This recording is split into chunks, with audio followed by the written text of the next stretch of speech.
जय श्री भगवद गीता का 6वां अध्याय। अनाश्रितः कर्म फल कार्यम करोति च स सन्यासी च योगी चैन निरर्गिर्ना चक्रियः।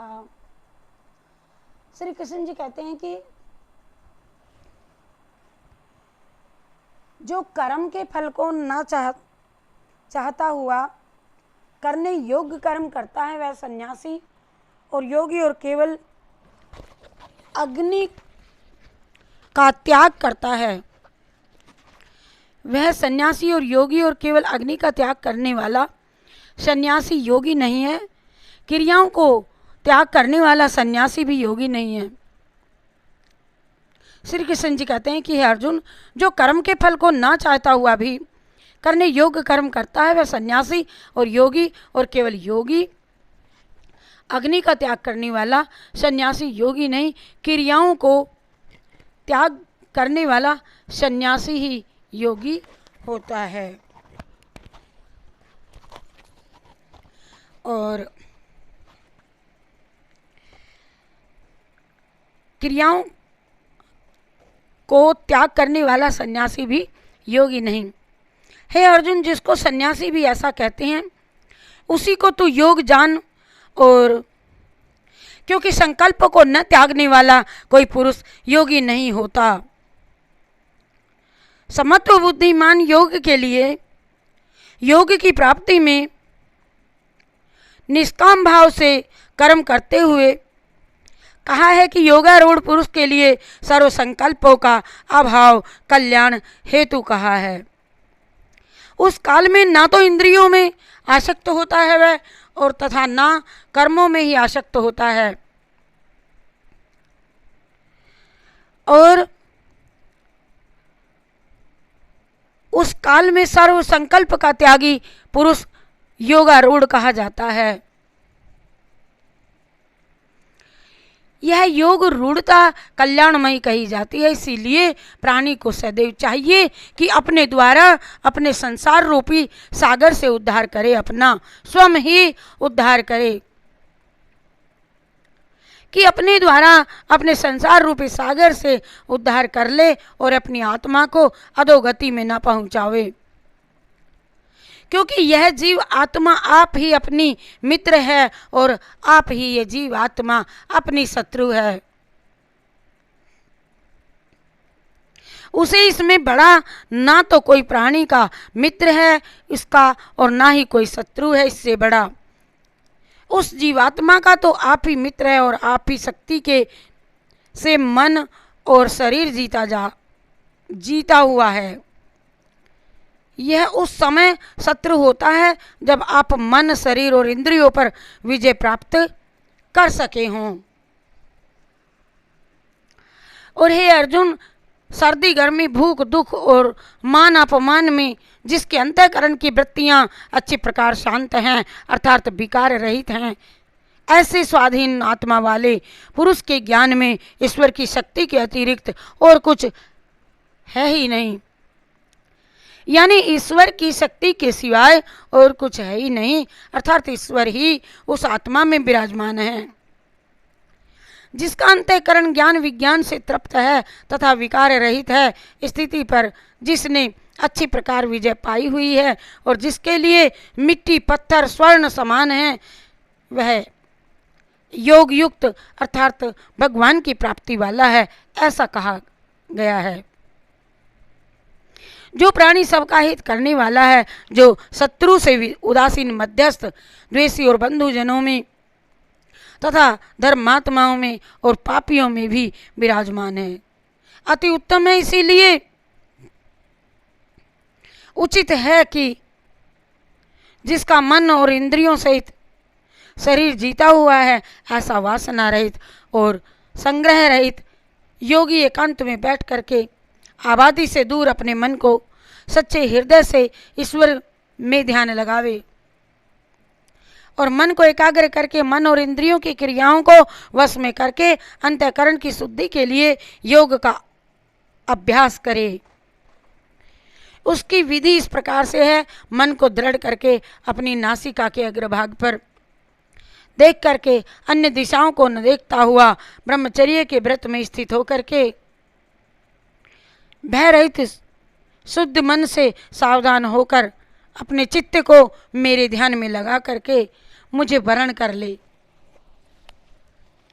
और इस प्रकार आत्मा को निरंतर मेरे स्वरूप में लगा करके स्वाधीन मन वाला योगी अपने अंदर मन की शांति को पा लेता है।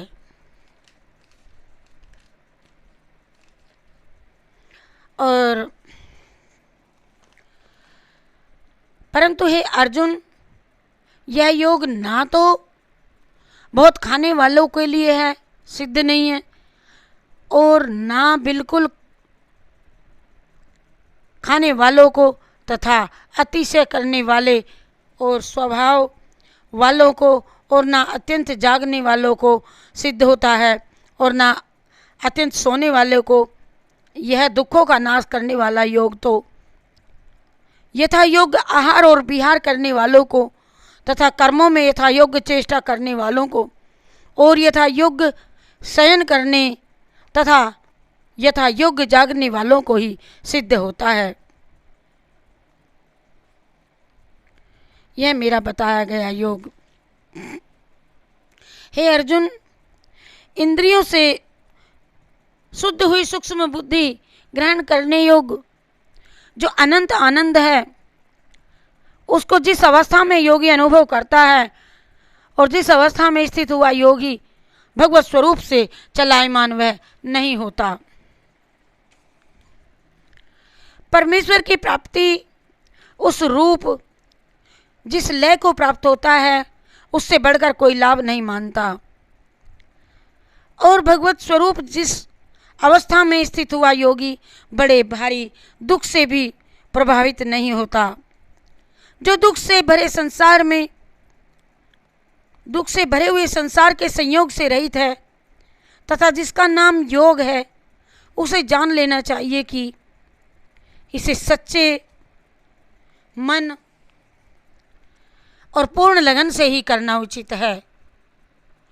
और प्राणी को ये चाहिए कि संकल्प से पैदा होने वाली संपूर्ण कामनाओं को निष्प्रचर्यता से अर्थात वासना और आसक्ति को त्याग करके और मन के द्वारा सभी इंद्रियों को पूर्ण रूप से वश में कर ले। मन क्रम से अभ्यास करता हुआ उपरामता को प्राप्त करे और शांत शुद्धि से अपने मन को ईश्वर के ध्यान में लगाए। ईश्वर के अतिरिक्त और किसी का भी ध्यान नहीं करे। जिसका मन पर अधिकार नहीं हुआ उसको चाहिए कि यह स्थिर न रहने वाला और चंचल मन जिस प्रकार से सांसारिक विषयों में विचरता है उसे रोक करके बारंबार ईश्वर को याद करे, क्योंकि जिसका मन स्थिर हो गया है उसे ईश्वर में मिलने से कोई कठिनाई नहीं होगी। ईश्वर से मिलने में ईश्वर भी उस पर कृपा दृष्टि करते हैं। वही योगी है, उसे ही ज्ञान प्राप्त होगा। जिसके पास यह ज्ञान है उसी के पास भगवान है।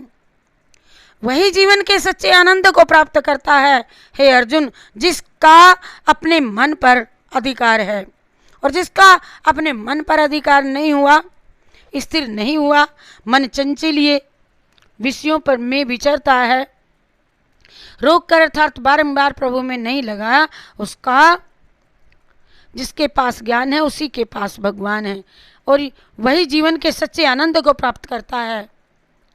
हे अर्जुन, सर्वव्यापी अनंत चेतन में एकाग्र भाव से स्थित रूप योग से युक्त हुए आत्मा वाला तथा सब में समभाव से देखने वाला योगी आत्मा की संपूर्ण रूपों में बर्फ में पानी देखता है और सारे भूतों की आत्मा में देखता है। अर्थात जैसे स्वप्न से जगा हुआ प्राणी स्वप्न के संसार को अपने सर्वव्यापी अनंत चेतन आत्मा के अंतर्गत संकल्प के आधार पर देखता है। जो प्राणी भूतों को मुझ वासुदेव के अंतर्गत देखता है उसके लिए मैं अदृश्य नहीं हूँ और ना वह मेरे लिए अदृश्य रहता है, क्योंकि वह मेरे में एक ही भाव स्थित हो चुका होता है। अरे हे अर्जुन, यह मैंने तुझे 6 अध्याय में बताया है कि